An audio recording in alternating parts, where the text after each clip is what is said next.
এটা good luck CNG pump, মানিকগঞ্জের মধ্যে বেশ নামকরা একটা সিএনজি পাম্প। আর দেখেন এই পাম্পে পেট্রোল আছে, পাশাপাশি প্রচুর মানুষের চাপ আছে যারা কিনা পেট্রোল নেবে। দেখেন আমার মনে হচ্ছে প্রায় 1000-এর উপরে বাইকাররা এখানে আছে যারা কিনা পেট্রোল নেওয়ার জন্য চেষ্টা করছে, কিন্তু কোনোভাবেই সম্ভব না।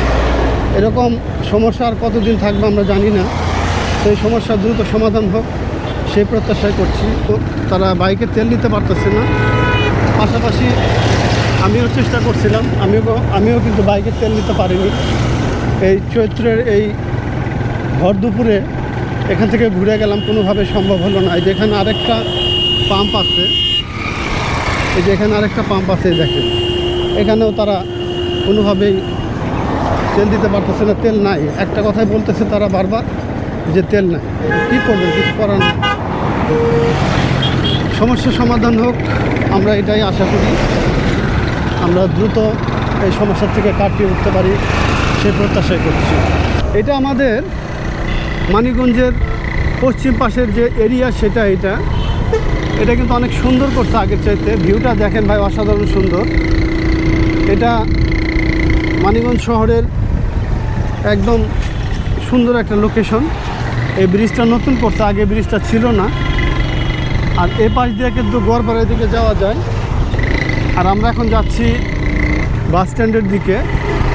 প্রচুর মানুষের চাপ দেখতে পাচ্ছেন, মানুষগুলো দাঁড়ায় আছে চলাফেরার মতো।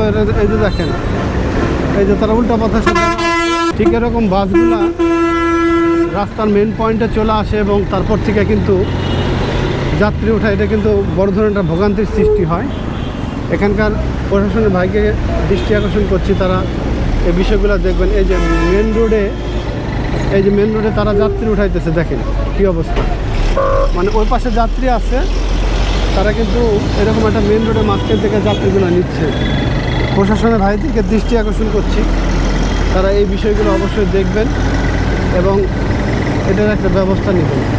আর ওই যে পেট্রোল পাম্পের অবস্থা দেখেন, পাম্প আছে কিন্তু তেল নাই, অবস্থা হলো এই অবস্থা। আর এই রোডে কিন্তু প্রচুর সেলফি বাস চলাফেরা করে, প্রতি মিনিটে একটা করে সেলফি বাসের আনাগোনা। আর এই রোড, ঢাকার এই যে রোড বলতেই একবারে সেলফিদের দৌরাত্ম্য। পিছনে রেখে আসলাম মানিকগঞ্জ বাস স্ট্যান্ড এরিয়াটা। আর আমরা এখন সামনের দিকে যাচ্ছি। ভিডিওটা এখন এখানে স্টপ করছি। সে পর্যন্ত সবাই ভালো থাকে।